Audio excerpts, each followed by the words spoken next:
brought to you by KR Mangalam University. We provide you the platform to turn your dreams into reality. Give wings to your aspirations with KR Mangalam University. तो आदाब, नमस्कार, good evening, सत श्री अकाल। एक बार फिर आप तमाम लोगों का स्वागत है। ऑपरेशन सिंदूर के बाद ड्रोन का एक पहला राउंड हुआ। ऑपरेशन सिंदूर के तहत 6 और 7 मई की रात भारत ने पाकिस्तान में मौजूद 9 टेरर कैंप पर हमला किया। करीब 100 आतंकवादी उसमें मारे गए, ये आप सब जानते हैं। इसके बाद उम्मीद थी कि पाकिस्तान कुछ ना कुछ हरकत करेगा। कल शाम करीब 7 बजे पहली बार खबर आई कि जम्मू में ड्रोन से अटैक किया गया, जम्मू यूनिवर्सिटी के ठीक बाहर। इसके बाद माता वैष्णो देवी के करीब भी ड्रोन से निशाना बनाने की कोशिश की गई। फिर भारत के जो अलग अलग जगह हैं, ख़ासतौर पर जो एयरबेस थे हमारे, उनको निशाना बनाने की कोशिश की गई। एक साथ 15 ठिकानों पर पाकिस्तान ने ड्रोन अटैक करना शुरू किया। ये ठिकाने थे जम्मू के अलावा श्रीनगर, अमृतसर, कपूरथला, लुधियाना, भटिंडा, फलौदी, उत्तरलाई, भुज, नाल, आदमपुर, चंडीगढ़, जालंधर, पठानकोट और अवंतीपुरा। जैसलमेर भी था। लेकिन पहले से भारत को पता था कि ये क्या होना, और उसकी वजह थी, जब ऑपरेशन सिंदूर हुआ उसके बाद जैसी खबर मिली कि पाकिस्तान ड्रोन से अटैक कर सकता है, तो पहले ये कोशिश की गई कि पाकिस्तान का जो एयर डिफेंस सिस्टम है उसको नाकाम कर दो, और इसीलिए भारत ने ड्रोन का इस्तेमाल किया पाकिस्तान के कई शहरों पर और उनके एयर डिफेंस सिस्टम को नाकाम कर दिया, जिसमें लाहौर मेन था। इसके अलावा चकवाल, रावलपिंडी, गुजरांवाला, बहावलपुर, सियानो, कराची, छोर और अटक। गलती से एक रावलपिंडी के स्टेडियम पर भी ड्रोन गिरा, जिससे उनको नुकसान हुआ।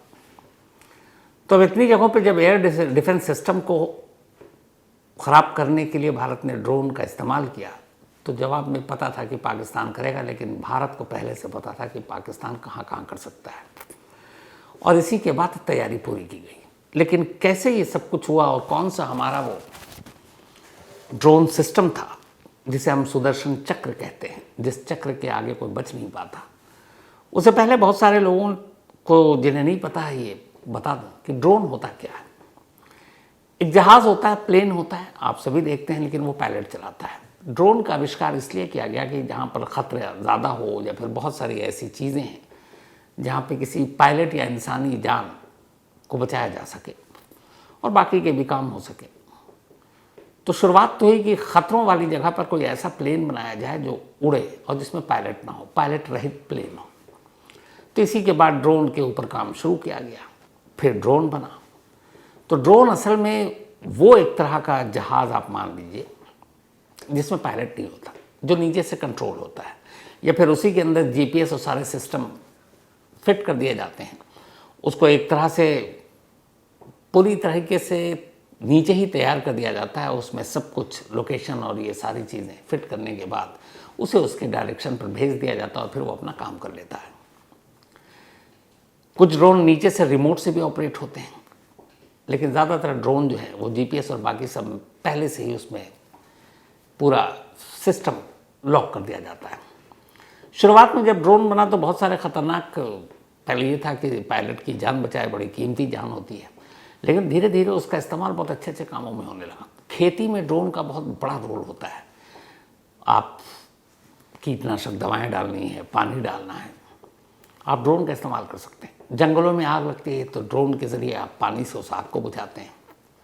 फिल्मों में ड्रोन का बहुत ज़बरदस्त इस्तेमाल शुरू हुआ और क्रांति आ गई। ड्रोन के ज़रिए आप बेहतरीन शूट करते हैं आसमान से ज़मीन पर। इसके अलावा ड्रोन का एंटरटेनमेंट की दुनिया में बड़ा ज़बरदस्त इस्तेमाल होने लगा। तो अलग अलग जगहों पे ड्रोन का बेहतरीन इस्तेमाल हो रहा था, लेकिन फिर हैं तो हम सब इंसान। तो अब जब जिसमें पायलट नहीं है तो उस दुश्मन देश के अंदर भेजना और ऑपरेशन कराना, तो वो उससे बेहतर क्या चीज़ होगी। पायलट का जान भी जोखिम में नहीं पड़ेगा। तो इसलिए अब ड्रोन का इस्तेमाल अमूमन एक देश दूसरे देश के ऊपर करता है, उसके अंदर विस्फोटक या बॉम्ब डाल देता है और वो जाता है अपने टारगेट पर, हिट करता है, काम तमाम। तो ड्रोन इसे कहते हैं जो एक पायलट रहित प्लेन। तो पाकिस्तान ने भेजा ड्रोन, पहले हमने भेजा, हमने उनके एयर डिफेंस सिस्टम को ख़राब लाहौर के और वो तमाम चीज़ों को, ताकि जब हमारे बाकी चीज़ें जाएं तो वो ट्रैक नहीं कर सके हमारे फाइटर जेट और बाकी चीज़ों को। तो लाहौर समेत पाकिस्तान के कई शहरों के एयर डिफेंस सिस्टम को बहुत नुकसान हुआ। अब बदले में पाकिस्तान ने किया, 7 बजे शुरुआत की उसने जम्मू से, और उसके बाद जैसे मैंने आपको लिस्ट बताई अलग अलग जगहों पर उसने शुरू किया। लेकिन सुबह हम लोग कर चुके थे ऑलरेडी पाकिस्तान के अंदर ड्रोन अटैक, तो हमें पता था कि पाकिस्तान किन किन जगहों को टारगेट करेगा। ऐसे ऑपरेशन के दौरान सबसे ज़्यादा होता है कि एक तो आर्मी के जो बेस होते हैं, एयरपोर्ट, खासतौर पर जो एयर बेस होते हैं एयरफोर्स के, उनको निशाना बनाना। भारत ने पाकिस्तान पे जितने ड्रोन अटैक किए उसमें कोई आर्मी इस्टेब्लिशमेंट और बाकी जगह नहीं थी, लेकिन पाकिस्तान ने हमारे एयर बेस को निशाना बनाया, चाहे वो जैसलमेर का हो, चाहे जम्मू का हो, चाहे पठानकोट हो, अवंतीपुरा हो। लेकिन उससे पहले हमें सारी जानकारी थी, और सबसे बड़ी बात ये थी कि हमारे पास एक सुदर्शन चक्र था। पाकिस्तान और इंडिया के जो एयर डिफेंस सिस्टम है, असली जो पहले राउंड की लड़ाई है उसी के ऊपर था। एयर डिफेंस सिस्टम मतलब ये कि अगर एक देश की वायु सीमा में कोई भी अवांछित चीज़ सस्पेक्टेड, अब सस्पेक्टेड हवा में क्या होगा, हवाई जहाज़ ही होगा या ड्रोन होगा या चॉपर होगा या फाइटर जेट होगा, यही हो सकता है। तो वायु सीमा में कोई भी ऐसी संदिग्ध सस्पेक्टेड चीज़ आती है तो आपको उसको मार गिराना है। ये होता है एयर डिफेंस सिस्टम का काम, कि आपकी सरहद के अंदर कोई भी चीज़ ऐसी आई जो रिकॉर्ड पे नहीं है तो आप उसको मार गिराइए। मार गिराने का क्या तरीका होता है? तरीका होता है एयर डिफेंस सिस्टम, जिसके ज़रिए आप, जैसे आप वीडियो गेम खेलते हैं तो उसमें होता है ना, तो ठीक वैसी एयर डिफेंस सिस्टम जिसके ज़रिए आप दुश्मन के ड्रोन और जहाज़ को गिरा सकते हैं। अब यहाँ पे पाकिस्तान पहला राउंड ड्रोन में क्यों हारा? उसकी वजह है हमारा एयर डिफेंस सिस्टम। एक हमारा सुदर्शन चक्र और एक पाकिस्तान का चीनी माल, और यही फ़र्क था इस पहले राउंड में। ड्रोन की जो लड़ाई है, अभी शायद आने वाले दिनों में ड्रोन की ही लड़ाई होगी। तो पहले राउंड में पाकिस्तान के हारने की जो वजह है वो ये कि हमारे पास जो एयर डिफेंस सिस्टम है उसका नाम है S-400। S-400 जिसको सुदर्शन चक्र का नाम दिया गया है, ये दुनिया के most advance air defence system में से एक है। और जबकि पाकिस्तान के पास हमारे मुकाबले में जो S-400, हमने कहा कि हमारा एयर डिफेंस सिस्टम का नाम है, ऐसे समझ लीजिए 400, पाकिस्तान का है HQ-9 चीन में बना हुआ, जो पाकिस्तान को मिला। अब चीनी माल के बारे में पूरी दुनिया जानती है कि कब धोखा दे दे किसी को पता नहीं, लेकिन इन दोनों का सिर्फ आप कंपैरिजन देख लीजिए, उसके बाद आपको ड्रोन की पहले राउंड की लड़ाई का नतीजा अपने आप समझ में आ जाएगा, बाकी किसी से समझने की ज़रूरत भी नहीं पड़ेगी। जो ये दोनों में से कौन कितना लेटेस्ट है? चीन ने 2001 में HQ-9 एयर डिफेंस सिस्टम बनाया 2001 में, जबकि S-400 जो भारत के पास है सुदर्शन चक्र, ये 28 अप्रैल 2007, यानी कि पाकिस्तान से 6 साल आगे लेटेस्ट, ये रूस ने बनाया। ये रूस का असल में एयर डिफेंस सिस्टम है S-400, और इसीलिए इसमें सारी लेटेस्ट टेक्नोलॉजी वक्त वक्त के साथ इसको ठीक भी किया गया, और ये सबसे दुनिया का लेटेस्ट एयर डिफेंस सिस्टम है S-400 यानी सुदर्शन चक्र। अब जो पाकिस्तान को चीन ने दिया है HQ-9 एयर डिफेंस सिस्टम तोड़ने वाली चीज़ें, उसके 3 वेरिएंट्स, 3 हैं HQ-9 के। पहला है HQ-9, इसकी जो रेंज है, आप जब किसी भी सरहद के अंदर वायु सीमा में कोई इस तरह का ड्रोन, मिसाइल, फाइटर जेट घुसता है तो कौन कितनी दूरी तक मार सकता है, इसलिए ये बड़ा मैटर करता है, बहुत मायने रखता है। तो 3 तरह के पाकिस्तान के पास एयर डिफेंस सिस्टम है HQ-9 के वेरिएंट। पहला है जो 120 किलोमीटर तक, यानी अगर 120 किलोमीटर दूर कोई दुश्मन का जहाज़ या ड्रोन दिखा तो ये मार सकता है HQ-9। दूसरा है HQ-9A, इसकी रेंज है 200 किलोमीटर, यानी 200 किलोमीटर दूर से बैठकर उसको गिरा सकता है। HQ-9B ये इनका तीसरा वेरिएंट है। इसकी रेंज है 250 से 300 किलोमीटर, यानी 300 किलोमीटर तक की दूरी पर यह दुश्मन देश के ड्रोन या जहाज़ या मिसाइल जो भी है उसको गिरा सकता है, मार सकता है। ये उनके एयर डिफेंस सिस्टम HQ-9 की खासियत है। अब आइए सुदर्शन चक्र यानी S-400 जो हमारा है, इसके 4 वेरिएंट्स हैं।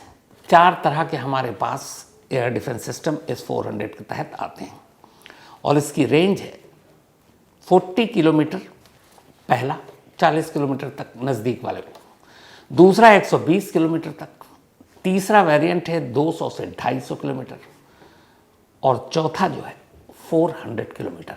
यानी पाकिस्तान का मैक्सिमम है 300 किलोमीटर, 250 टू 300, हमारा है 400 किलोमीटर। यानी हम 400 किलोमीटर दूर से भी अगर पाकिस्तान में ही उड़ा ड्रोन तो यहीं बैठे बैठे 400 किलोमीटर में उसको गिरा सकते हैं। इस रेंज में आने वाली कोई भी मिसाइल, ड्रोन, प्लेन, बॉम्बर बच नहीं सकता। इसलिए S-400 का टारगेट और रेंज कहीं ज़्यादा खतरनाक है पाकिस्तान से। पहले राउंड की लड़ाई में पाकिस्तान ड्रोन में इसलिए मात खाया। अब आइए, स्पीड बड़ा मैटर करता है कि कब कहाँ से दुश्मन का जहाज़, मिसाइल, ड्रोन आपकी तरफ आ रहा है और आपको उससे बचना है। न सिर्फ बचना है बल्कि उसको हवा में ही मार गिराना है, क्योंकि ज़मीन पर गिरे, किसी आबादी बस्ती में गिरे तो जानी नुकसान भी हो सकता है। पाकिस्तान की जो HQ-9 है इसकी मैक्सिमम जो स्पीड है वो है 4900 किलोमीटर पर आवर, सबसे ज़्यादा 4900 किलोमीटर। और उसके तीनों वेरिएंट्स की अलग अलग स्पीड को हम देखें तो मैक्सिमम है 4900 किलोमीटर, इसके अलावा 1500, 2000, 2500 किलोमीटर की रेंज में है। मतलब सबसे ज़्यादा 4900 किलोमीटर की स्पीड में ये उड़कर किसी ड्रोन, मिसाइल या दुश्मन देश के प्लेन को मार सकता है। ये HQ-9 Pakistani air defence system की बात कर रहे हैं। अब आइए हमारे इंडिया की, तो इसके 4 वेरिएंट्स के अलग अलग स्पीड है इनकी। जो इसमें सबसे ज़्यादा स्पीड है वो है 17,287 किलोमीटर, यानी कि पाकिस्तान के हैं 4900 किलोमीटर, 5000 से भी 100 किलोमीटर कम, और भारत के हैं 17,287, यानी 1 घंटे में 17,287 किलोमीटर का सफ़र ये तय कर सकता है। पूरे पाकिस्तान को लांग कर पता नहीं कहाँ निकल जाए 1 घंटे में।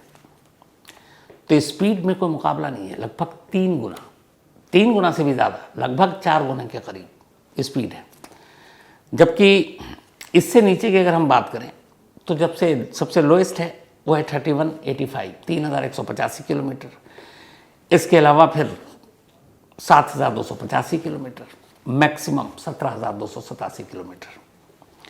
अब कितनी हाइट पर जाकर ये मार सकता है? कई बार आता है, मान लीजिए दुश्मन का कोई भी ऐसे सस्पेक्टेड ऑब्जेक्ट, चाहे वो ड्रोन हो, मिसाइल हो, प्लेन हो, तो HQ-9 यानी पाकिस्तान का एयर डिफेंस सिस्टम किसी भी मिसाइल को मैक्सिमम उड़कर 12 किलोमीटर या 41 किलोमीटर और 50 किलोमीटर ऊंचाई पर, ज़मीन से ऊंचाई आसमान तक 12 किलोमीटर तक की ये मार सकता है, 41 किलोमीटर तक मार सकता है, और मैक्सिमम 50 किलोमीटर। 50 किलोमीटर से ऊपर की रेंज में ये इनका एयर डिफेंस सिस्टम काम नहीं करता है, कम से कम HQ-9। अब जो S-400 है हमारा सुदर्शन, इसकी जो रेंज है ऊंचाई पर मारने की, सबसे कम 20 किलोमीटर, इसके बाद 30 किलोमीटर, फिर 60 किलोमीटर की ऊंचाई पर जाकर ये मार सकता है। यानी पाकिस्तान का 50 मैक्सिमम है, हमारा 60। यहाँ पे भी ऊंचाई में 10 किलो, और ऊंचाई मानने रखता है 10 किलोमीटर, मतलब आप समझ रहे हैं, फिर तो आप ऑर्बिट से भी पार निकलने की कोशिश हो जाएगी, और वहाँ तक कोई जाता नहीं है। अब दुश्मन देशों के ड्रोन या फिर मिसाइल या फिर फाइटर प्लेन को मार गिराने के लिए कितना आप हथियार एक बार में लेकर उड़ सकते हैं? तो जो पाकिस्तानी HQ-9 है ये 180 kg का हथियार एक बार में लेकर उड़ सकता है, जबकि जो हमारा S-400 है ये भी 180 किलोग्राम मैक्सिमम हथियार लेकर उड़ सकता है, लेकिन कम रेंज के लिए 24 किलोग्राम भी ये लेकर उड़ सकता है, जो पाकिस्तानी HQ-9 नहीं कर सकता। और कम दूरी वाले के लिए 24 kg काफ़ी है, मैक्सिमम के लिए 180 kg है। अब दोनों एक बार में जब उड़ते हैं, एयर डिफेंस सिस्टम में अटैक होता है तो कितनों को एक बार में गिरा सकते हैं, टारगेट कितनों को एक साथ कर सकते हैं। तो जो पाकिस्तान की HQ-9 air defence missile system है वो एक बार में कितने टारगेट को हिट करके गिरा सकती है, इसका उन्होंने खुलासा नहीं किया, कहीं मतलब पब्लिक डोमेन में नहीं। लेकिन जो हमारा सुदर्शन चक्र है S-400, इसका defence anti ballistic missile system एक साथ एक बार में दुश्मन के 80 मिसाइल, प्लेन, ड्रोन को एक साथ निपट सकता है। मतलब इसको ऐसे समझिए कि ये हमारा जो एयर डिफेंस सिस्टम है ये एक बार में उड़ा और चारों तरफ 80 दुश्मन है तो ये काफ़ी है, उन 80 को एक साथ निपट। ये ऐसा होता है कि जैसे घुमा तो एक साथ इतने तरीके से ये इसमें सब मिसाइल और सारी चीज़ें छूटती हैं कि फिर आपको, और जो स्पीड होती है, बचने का मौका नहीं मिलता। तो एक साथ 80 दुश्मनों को ढेर कर सकती है। अब किन किन को ये लोग टारगेट कर सकते हैं? जो S-400 हमारी है, ये जितने भी बम गिराने वाले प्लेन है, B-1, FB-111 या B-52, इन सबको नेस्तनाबूद कर सकती है, इनको बर्बाद कर सकती है। लेकिन HQ-9 बड़े बड़े बम वर्षक प्लेन या उस तरह के खतरनाक फाइटर जेट, इनको निशाना बनाकर उनको बर्बाद करने में बहुत पीछे। तो यही वजह है कि ये जो सारी चीज़ें हैं हम दोनों की एयर डिफेंस सिस्टम में, उस एयर डिफेंस सिस्टम की वजह से जो कल सुबह पाकिस्तान में शुरुआत हुई, रात को पाकिस्तान ने पलटवार किया, 15 हमारे अलग अलग सैन्य ठिकानों पर और पब्लिक प्लेसेस पर हमले किए, वो सारे नाकाम और उनके सारे जो ड्रोन थे हमारे एयर डिफेंस सिस्टम यानी हमारे सुदर्शन चक्र ने बर्बाद कर दिया और पाकिस्तान को भारी नुकसान हुआ। बल्कि उल्टा पाकिस्तान ने ऐसा कर फिर से पंगा ही लिया, क्योंकि जवाब में फिर इंडिया ने पलटवार किया, और जब पलटवार किया तो फिर पाकिस्तान के जो अलग अलग शहर, 9 ठिकाने, जिसमें लाहौर, कराची, सियालकोट, अटक, बहावलपुर, मियानो, छोर, गुजरावाला, इन सब पे ड्रोन बरसाए गए। तो कुल मिलाकर ऑपरेशन सिंदूर 6 और 7 मई के बाद 2 राउंड, एक तरफ भारत ने एयर डिफेंस सिस्टम बर्बाद करने के लिए ड्रोन से हमला किया पाकिस्तान के 9 अलग अलग जगहों पर, पलटकर पाकिस्तान ने 15 जगहों पर ये करने की कोशिश की, लेकिन मुंह की खानी पड़ी। उसकी वजह यह है कि जिस एयर डिफेंस सिस्टम चीनी माल के भरोसे पाकिस्तान था, उसके मुकाबले S-400 बहुत भारी पड़ गया। तो ड्रोन के पहले राउंड में पाकिस्तान बुरी तरह मार खा चुका है। बाकी पूरे जो अभी भी चल रहा है हमारे दोनों देशों के बीच, भारत की सारी कार्रवाई, आगे का एक्शन, क्योंकि ऑपरेशन सिंदूर अभी रुका नहीं है, तो अभी आगे क्या क्या होगा, पर मुझे लगता है कि फ़िलहाल अभी ड्रोन खेला जाएगा। और ड्रोन में पाकिस्तान की हालत वैसे ही पस्त हो गई है। अब ये भी है कि जो बचे खुचे ड्रोन हैं उनको भी बुलाया जाए और उनको भी मार के गिराया जाए, क्योंकि ड्रोन भी कोई सस्ता वस्ता नहीं आता है। कई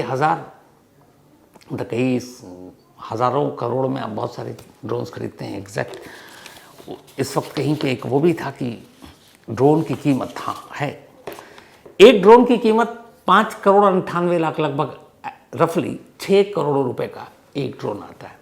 अब सोचिए अगर पाकिस्तान ने कल जितने ड्रोन भेजे, मान लीजिए एक एवरेज 50 भी, तो 6×5 = 300 करोड़ रुपए तो सुहा हो गया।